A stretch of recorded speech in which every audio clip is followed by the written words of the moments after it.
to see what some people are posting. It looks like they go into the internet, and if they can find it there on the internet, it must be true, therefore it got to be true about you. I want to go to 2 Thessalonians chapter 2, verse 3 first. I made some of this in a previous video. Let no man deceive you by any means, for unless there come a revolt first, and the man of sin be revealed, the son of perdition. And he goes on. I recommend reading the whole chapter. I go back to this chapter a lot myself. I believe the revolt has happened. I believe it started with Vatican II.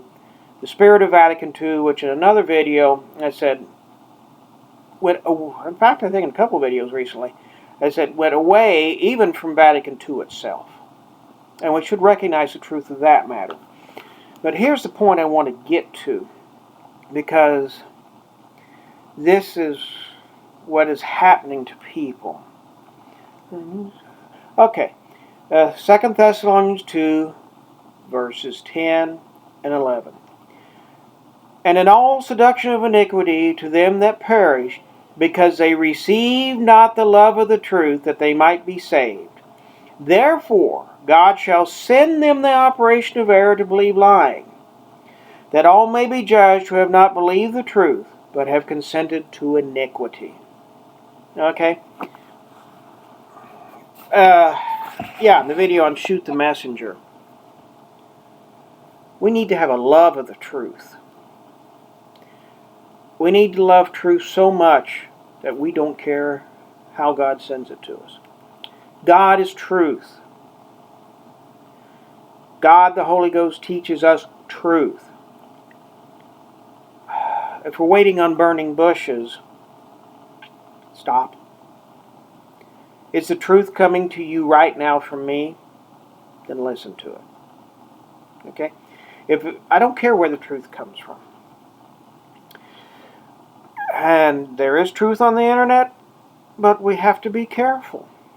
Recently, someone posted a video about how drug companies are manipulating the web encyclopedia Wikipedia in order to sell their wares. And this person documented and explained how this manipulation is going on. And so we need to be wary, because I've seen a lot of falsehood on the internet recently, because several people haven't liked a few things I've said. Out comes all these falsehoods, which few people have posted. And I went to look to see where they are at, and it's like, come on, take one look at that blog.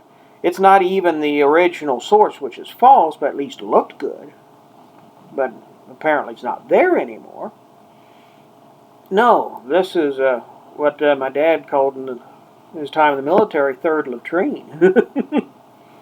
I won't go further than that. Because as I was preparing this, I got to thinking about some accusations which were made against two priests I knew way back from Armada. One is now a took-line bishop. The other one is, I would say, an apologist. Well, they both work in the same place. I will not mention the accusation. I think, unfortunately, it's still there. But second I heard the accusation, I'm reading up on an incident that happened, because they both run the same traditionalist parish. And there was controversy going on. I mean, there were legitimate concerns.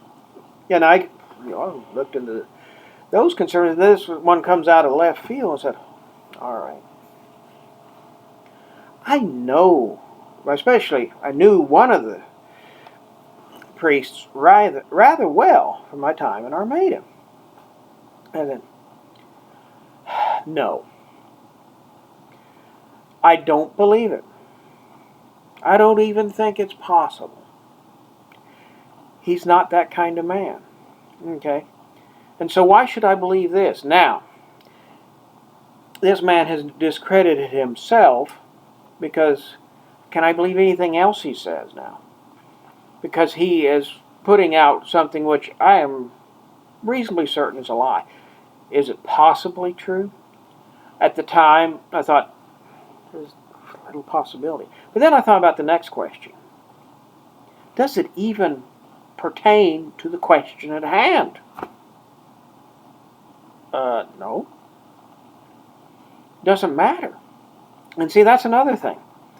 People just throw all this stuff out there, figuring if I throw out enough garbage, a little bit of it's going to stick.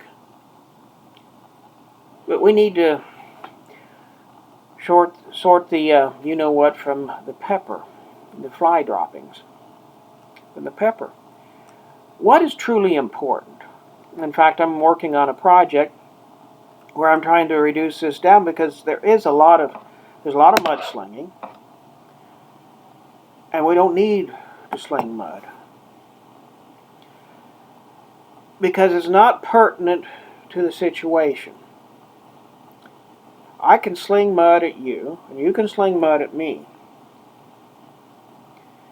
I could dig up something true about you and put out there. What is that?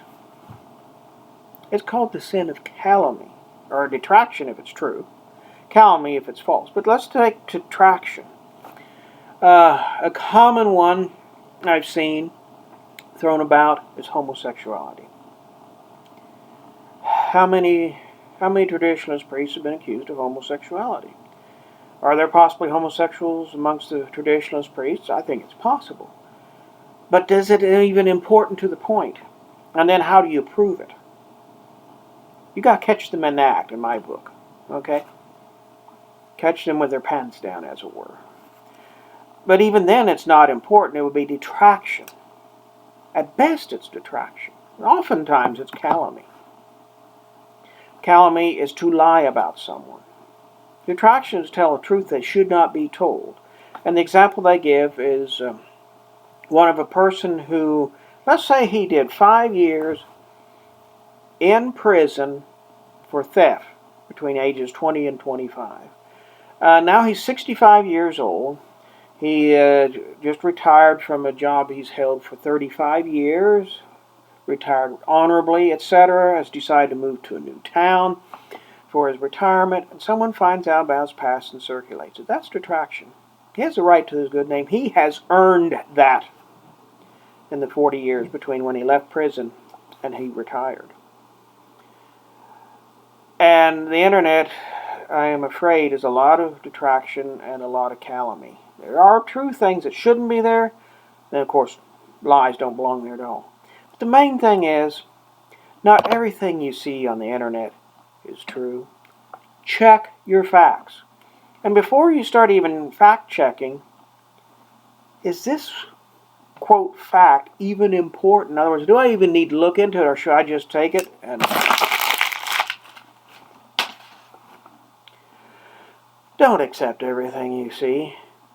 Sort out, determine what's important, and then look into that. May God bless you all. And remember, not everything on the internet is true.